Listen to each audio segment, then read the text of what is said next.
What makes a film so controversial that it leads to actual arrests? The video Nasties, a list of films so disturbing they sparked nationwide outrage and police raids. But these films didn't just shock, they got real people thrown into jail. Why were these movies so dangerous? And what did they reveal about society's darkest fears? Stick around, because what you're about to hear will make you question what's too far and what we're still afraid to watch. The Driller Killer, 1979. Abel Ferrara's The Driller Killer isn't just a slasher film, it's a brutal psychological descent into madness, capturing the unraveling of an artist consumed by his inner demons. This movie's gritty, raw violence was too much for the UK in the early 80s. The disturbing imagery, combined with a grim narrative, pushed boundaries in a way that made it nearly impossible to forget. When it hit the shelves of video rental stores, it wasn't long before police raids followed. Shop owners who dared to stock the film were arrested under the Video Recordings Act. The Driller Killer wasn't just censored, it was banned, and its very existence in the public sphere was seen as a threat to social order. But why? Was it truly too graphic for the average viewer? Or did it expose something darker about society's unease with the taboo? This was no simple exploitation film. It was a mirror, reflecting the horrors lurking beneath the surface of modern life. A story of violence, but also one of fear. Fear of the unknown. Fear of the disturbing. And in the early 80s, the UK was terrified enough to imprison those who dared to distribute it. I Spit on Your Grave, 1978. One of the most controversial films of its time, I Spit on Your Grave came under fire for its graphic depictions of rape and revenge. Initially, it was marketed as a low-budget horror film, but its shocking violence quickly elevated it to a level of notoriety that couldn't be ignored.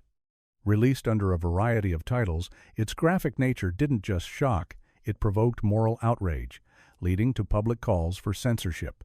The film's tale of a woman who seeks brutal vengeance after being attacked triggered protests, debates, and ultimately arrests. Video shop owners who dared to distribute the film in the UK were swiftly targeted, with the law coming down hard on what was labeled as corrupting material.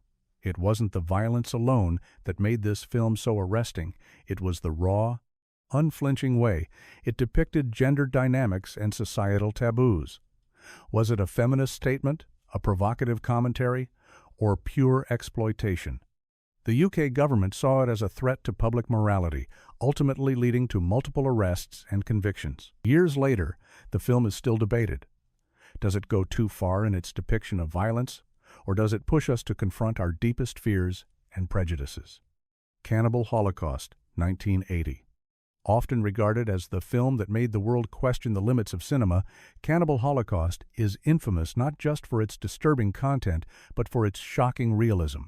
Directed by Ruggero Deodato, it's a tale of documentary filmmakers who venture into the Amazon and are met with savage, primal violence.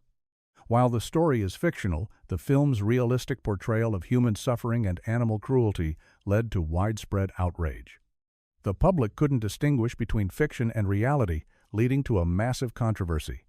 In Italy, the director was even charged with murder after rumors spread that the actors were actually killed during filming, which, of course, wasn't true. But the film's reputation wasn't confined to Italy. The UK government viewed it as an immediate danger, with video shops across the country facing legal action for distributing it.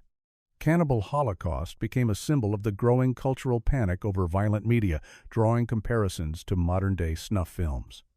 It was the epitome of the video nasty genre, so disturbing that authorities went so far as to arrest distributors, with the film permanently banned in several countries. Its legacy still remains divisive. Is it exploitation, or does it serve as a dark mirror of our society's relationship with violence? Experiment Camp, 1976. When SS Experiment Camp first hit the UK, its Nazi exploitation narrative was so controversial that it quickly earned a place on the Video Nasties list. The film, which combined graphic violence with the exploitation of World War II-era atrocities, was condemned for its portrayal of brutal sexual violence within a concentration camp setting. For many, it was a direct affront to decency and historical memory, depicting Nazi officers indulging in sadistic acts. The film was not just banned, it was used as a tool in the larger conversation about censorship and the boundaries of taste in cinema. Video store owners caught distributing SS experiment camp faced arrests under the Video Recordings Act, which had been passed to specifically target films like this. The arrests weren't just about the film's sexual content or violence. They were a reflection of society's discomfort with films that flirted with real-world horrors and used them as entertainment. But why was this film banned so harshly when other exploitation films existed in the same space? Was it the deeply political and shocking context, or the sheer disregard for historical accuracy that caused such a fierce reaction? Today, SS Experiment Camp remains an infamous title, forever etched into the narrative of 1970s video censorship. The Last House on the Left, 1972. The Last House on the Left marked the beginning of a new era of horror, a genre unafraid to venture into the darkest corners of human experience. Directed by Wes Craven, it tells the story of two girls who are abducted and eventually killed by a gang of sadistic criminals, only to have the tables turned when the killers end up at the victim's parents' home. With its intense violence, raw emotions, and disturbing themes, the film shocked audiences and critics alike. In the UK, it was swiftly labeled as obscene, and video distributors were caught in the crossfire. The film wasn't just about horror, it was about the moral limits of society and the violence inherent in revenge. For UK authorities, The Last House on the Left pushed those limits too far. The movie was seized, and shopkeepers were arrested for its distribution. It wasn't just a horror film, it was a cultural statement, forcing people to confront uncomfortable truths about the nature of violence and justice. What made the film so dangerous wasn't just the graphic scenes, it was the discomforting way.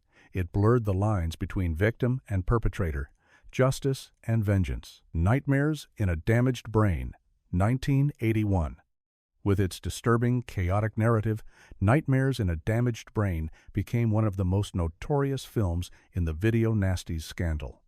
Directed by Romano Scavolini, the movie tells the story of a mentally unstable man who, after suffering from a traumatic past, embarks on a brutal killing spree. What makes this film so memorable and so controversial is its unrelenting violence and explicit scenes of gore that shock even by today's standards. It was immediately banned in multiple countries, but its impact was most keenly felt in the UK, where video shop owners were arrested for selling it.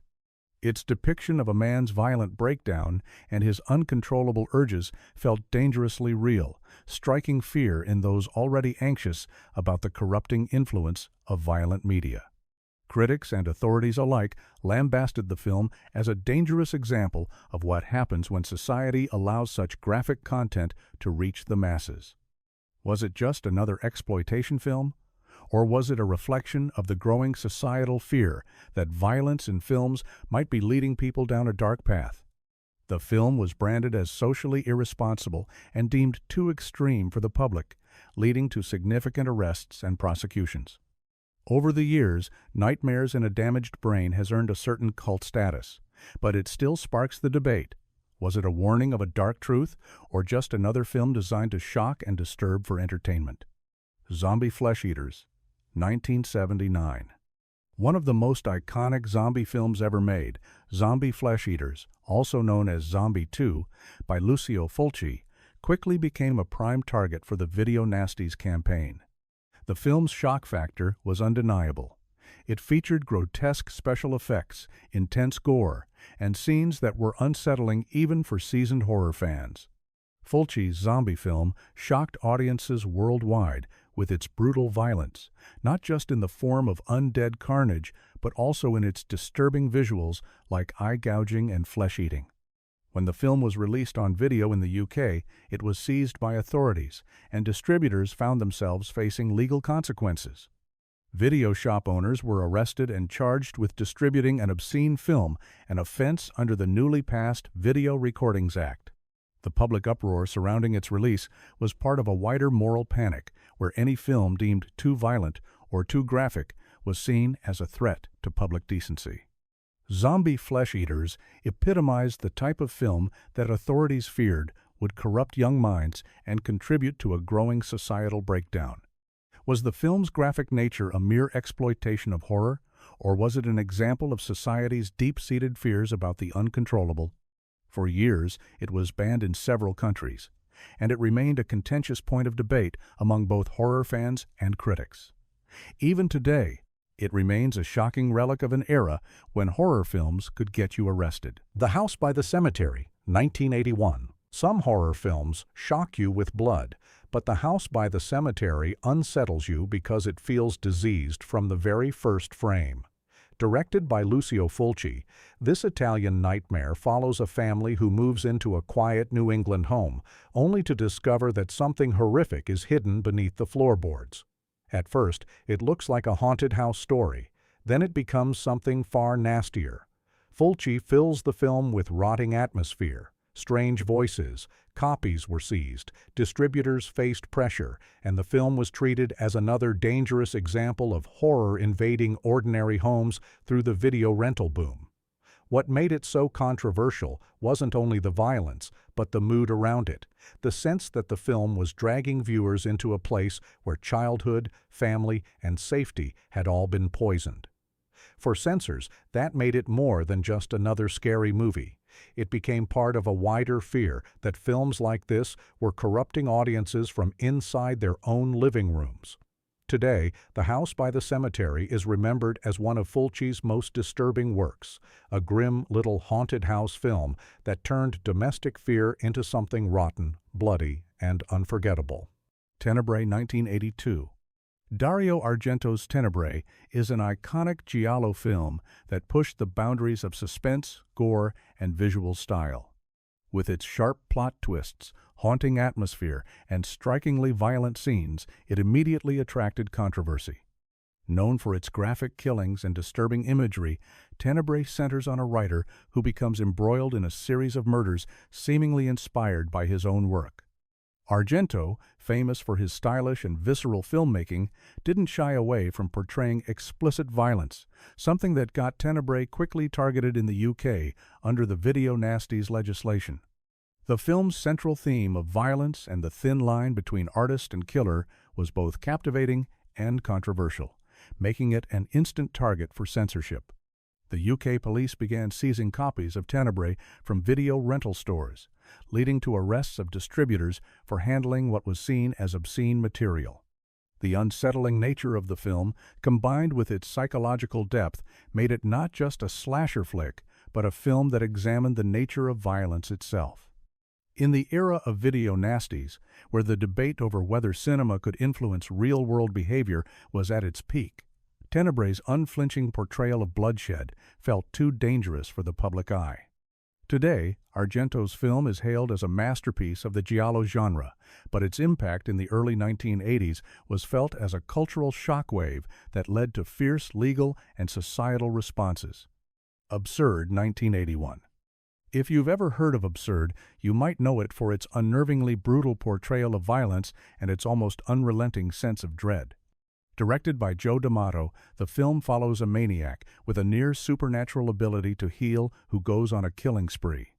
What makes Absurd so disturbing is not only its gore, but the way it explores the boundary between human and monster. Its villain is nearly indestructible, and the violence he inflicts is extreme. The film's unflinching portrayal of blood and brutality made it a prime candidate for the Video Nasties list.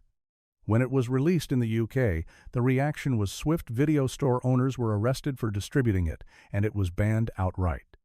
Absurd didn't just shock for the sake of shock.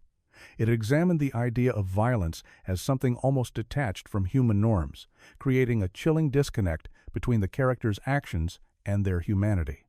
For authorities, this film was dangerous, not only because of the gore, but because it seemed to tap into the very fears they were trying to suppress. A society losing control of its moral and psychological boundaries. Despite its classification as a video nasty, Absurd gained cult status among horror fans who admired it for its raw intensity and relentless terror. Today, it stands as a significant example of the kinds of films that ignited a media firestorm in the 80s, and led to the rise of stricter censorship laws. Cannibal Ferox, 1981. Cannibal Ferox is often considered one of the most disturbing exploitation films ever made. Directed by Umberto Lenzi, this movie explores the brutal practices of indigenous tribes in the Amazon, featuring scenes of extreme violence, including graphic animal cruelty and human mutilation. Its depiction of cannibalism, tied to real-life controversies over the exploitation of indigenous people and culture, made it a prime target for censors. When it was released in the UK, the shockingly graphic scenes made it a significant point of contention. Local authorities, in their attempt to curb the spread of violent and degrading media, seized copies from video stores and pursued legal action against distributors. The film was so extreme that at one point it was banned in several countries due to its disturbing nature. Yet, much like many films in the video nasties era, Cannibal Ferox became a symbol of the moral panic surrounding media and its potential influence on the public. While some saw it as a dangerous piece of exploitation cinema, others praised it for its stark portrayal of human savagery. Over the years, the film earned a reputation as one of the most notorious video nasties, forever etched into the narrative of censorship and the boundaries of art in film.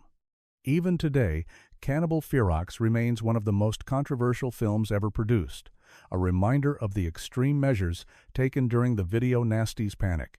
Faces of Death, 1978.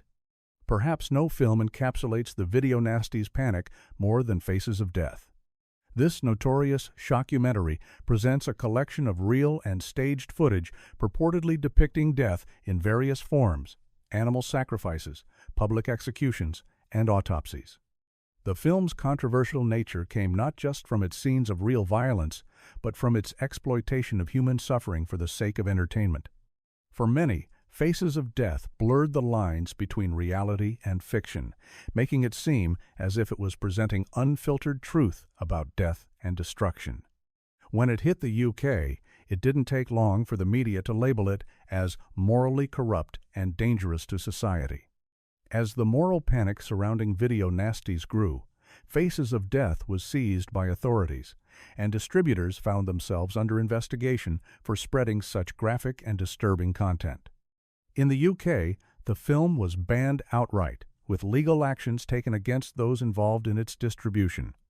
The shock and outrage were justified by the film's controversial use of real death footage, which led to accusations that it was a form of voyeurism, a dangerous exploitation of human suffering for profit. Despite its notoriety and its involvement in the video nasties crackdown, Faces of Death achieved cult status and even spawned several sequels, each one further cementing its place in the annals of exploitation cinema. Its legacy is forever tied to the video nasties controversy, where films like it were targeted not just for their content, but for their ability to provoke and disturb. The Evil Dead, 1981. The Evil Dead is often regarded as one of the greatest horror films ever made, but in its early days, it was regarded as nothing short of shocking. Directed by Sam Raimi, this low-budget supernatural thriller follows a group of friends who unwittingly summon demons in an isolated cabin in the woods. What sets the film apart is its relentless brutality. Its gory scenes, disturbing atmosphere, and graphic violence left audiences both terrified and captivated. But beyond its frightful terror, The Evil Dead also pushed the boundaries of what was acceptable in mainstream cinema. Its terrifying and grotesque visuals were enough to raise the alarm with UK censors, and the film was soon classified as a video nasty. Distributors of the film faced serious consequences, including raids and arrests. The Evil Dead's arresting imagery, such as possessed beings attacking with violent, unsettling force, made it a prime target for censorship. In a time when horror films were increasingly seen as moral threats, this movie's extreme content raised alarms about what was being allowed into homes via the video rental market. As the film's reputation grew, so did the conversation around the limits of censorship, making The Evil Dead a symbol of both the power of cinema and the moral fears that once shaped its distribution. These 13 films weren't just banned, they sparked a cultural revolution that questioned the limits of cinema and censorship. What's your take on the video nasties? Were these films dangerous, or was society's reaction the real threat? Drop your thoughts below, like if you're ready to dive deeper, and subscribe for more shocking revelations from film history.